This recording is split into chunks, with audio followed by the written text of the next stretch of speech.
অনেকেই জানতে চেয়েছেন অনার্স লেভেলের রেজাল্ট বের করা সম্ভব, কিন্তু মাস্টার্সের রেজাল্ট কিভাবে দেখব? আসসালামু আলাইকুম, হ্যালো বন্ধুরা, কেমন আছেন? আশা করি ভালো আছেন। আজকে আমি দেখাবো মোবাইল, ল্যাপটপ অথবা কম্পিউটার থেকে মাস্টার্সের রেজাল্ট কিভাবে দেখতে হয়। যদি জানা না থাকে তাহলে সহজ বিষয়ও মাঝে মাঝে জটিল মনে হয়। চলেন আজকে বিষয়টি সহজ করে ফেলি। ভিডিওটি মনোযোগ সহকারে দেখুন, স্কিপ করলে বুঝতে সমস্যা হতে পারে।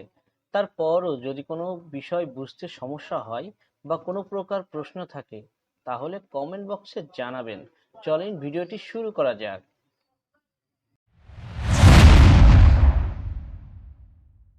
আপনার কম্পিউটার বা ফোনে গুগল ক্রোম ওপেন করবেন, লিখবেন এনিউ রেজাল্ট, সার্চ অপশনে এনিউ রেজাল্ট, তারপর ইন্টার ক্লিক করবেন।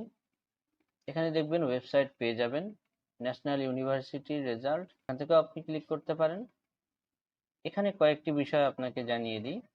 ডিগ্রি রেজাল্ট, তারপর অনার্স, মাস্টার্স, প্রফেশনাল, এই কয়েকটি অপশন থেকে আপনি রেজাল্ট নিতে পারবেন।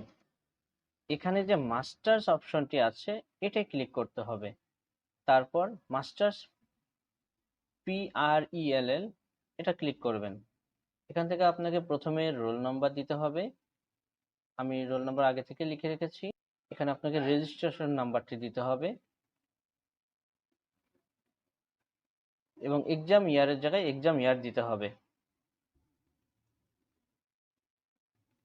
তারপর খুবই গুরুত্বপূর্ণ এই ক্যাপচার কোডটি সবসময় চেঞ্জ হয়ে যায়।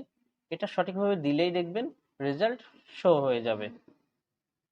এভাবে আপনি একদম ইজিলি অনার্স, মাস্টার্স, ডিগ্রি সবকিছুই এখান থেকেই আপনি রেজাল্ট দেখে নিতে পারেন।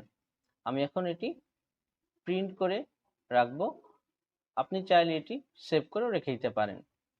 এভাবেই মাস্টার্সের রেজাল্ট দেখতে হয়। এই ছিল আজকের ভিডিও। এরকম ইন্টারেস্টিং ও গুরুত্বপূর্ণ ভিডিও পেতে আমার চ্যানেলটি সাবস্ক্রাইব করে রাখুন। ধন্যবাদ সবাইকে। আসসালামু আলাইকুম।